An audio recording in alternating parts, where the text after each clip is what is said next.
There we go.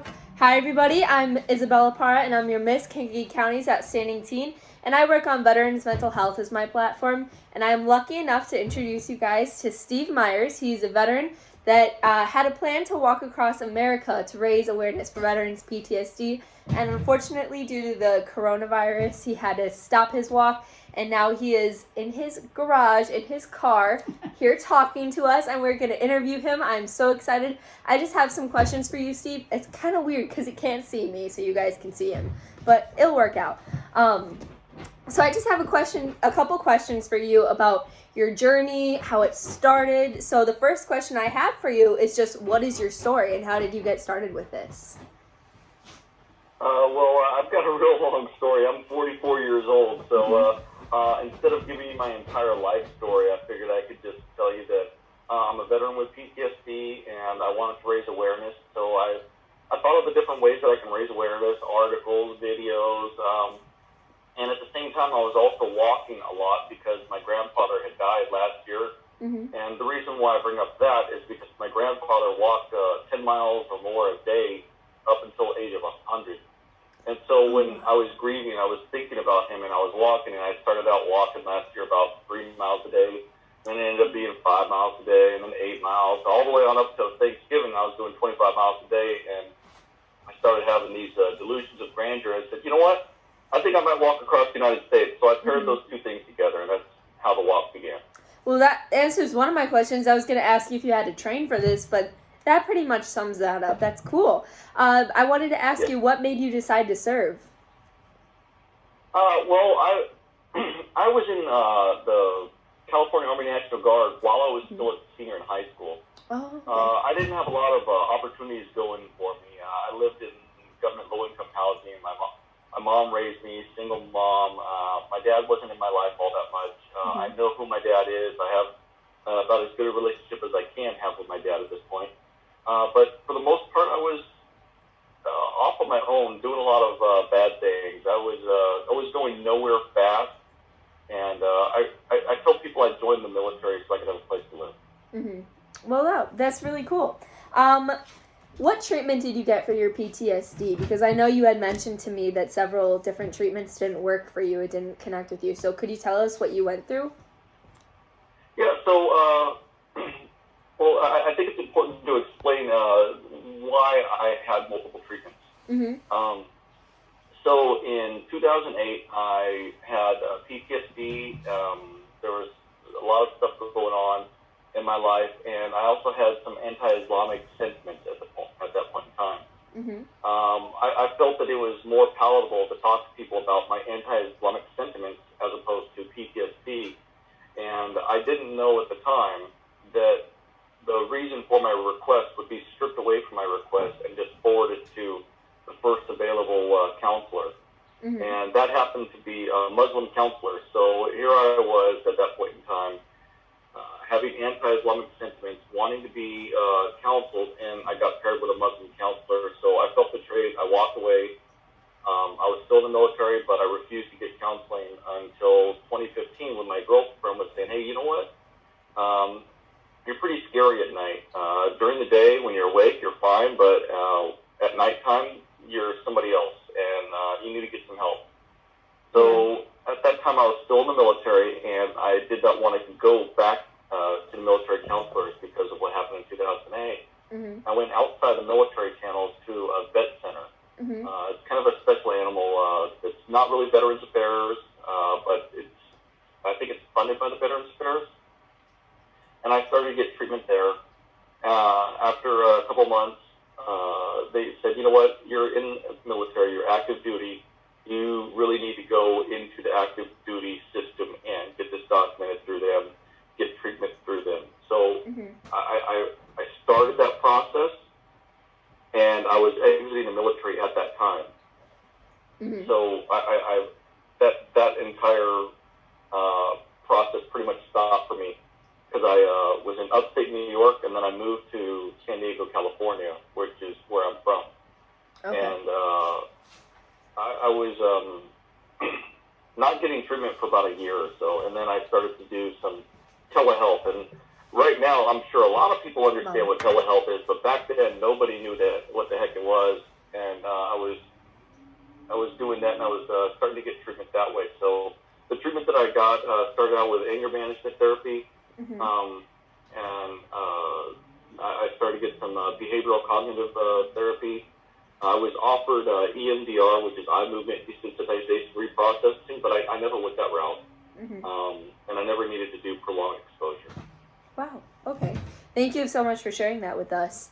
I wanted to ask you, what did your friends and family think about you wanting to walk all the way across America? Like, I would have said that you were crazy, but it's so cool what you did. But could you tell us what they thought? Well, because I was walking a whole lot, they knew that I walked a lot. They didn't think that I was going to do anything with it. It was just, well, this is his hobby. And so on Thanksgiving, I told them, I go, hey, I'm going to walk across the United States. They, yeah, right. And I pulled up my map, and they're like, oh, he's serious. Yeah. Oh, man.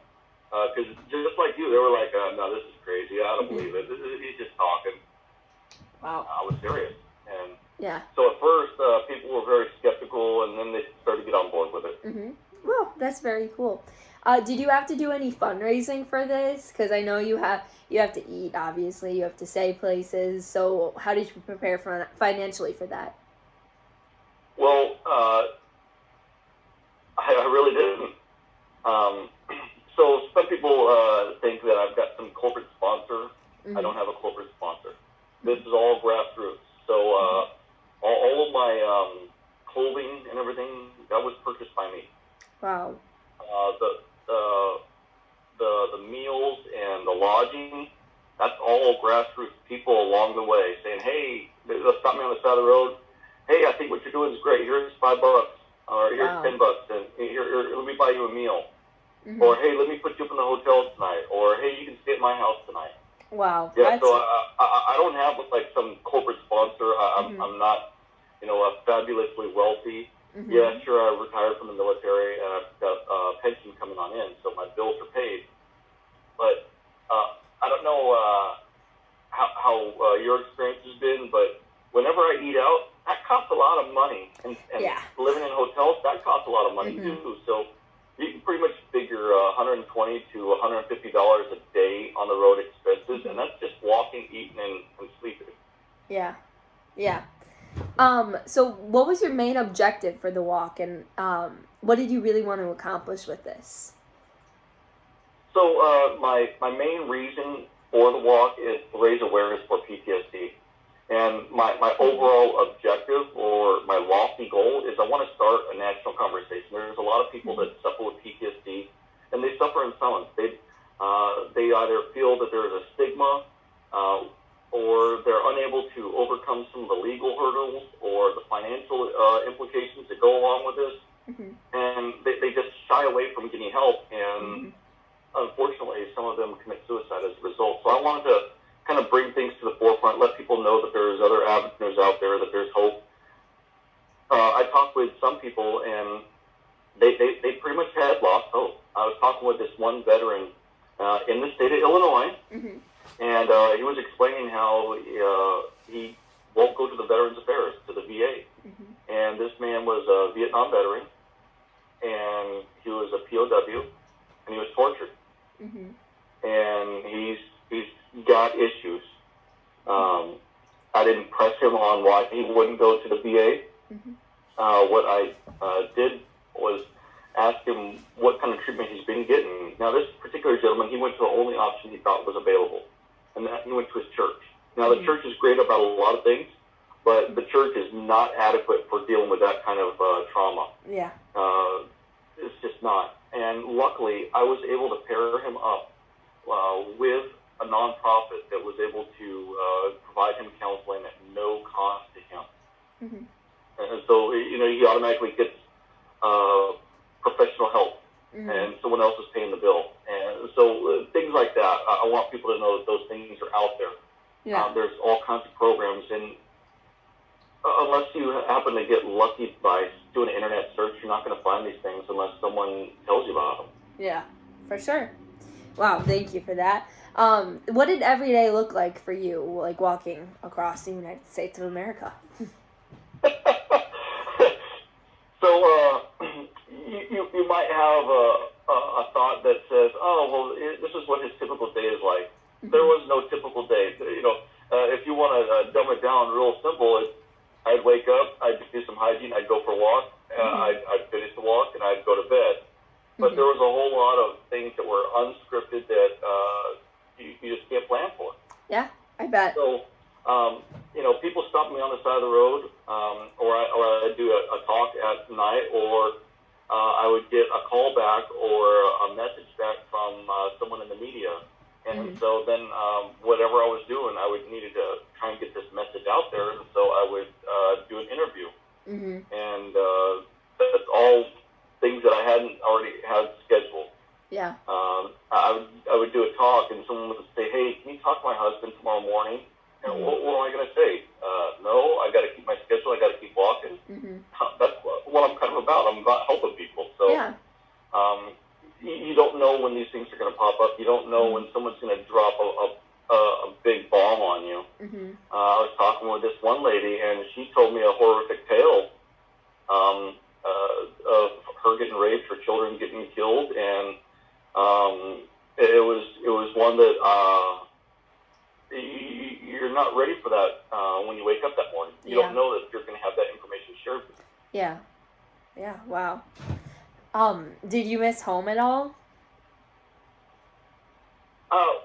Yes, but I was so busy that I didn't have a lot of time to miss home. Wow. So someone would present me with a problem, and I'd be thinking about it along the walk. So when I was talking with firefighters, and they were saying, hey, this EAP, Employee Action Plan, or program, depending on where you're at, it's basically their health insurance plan, or how they're supposed to get help. And they're telling me problems that's going on with theirs, and they ask for help. And so I was trying to be able to figure out ways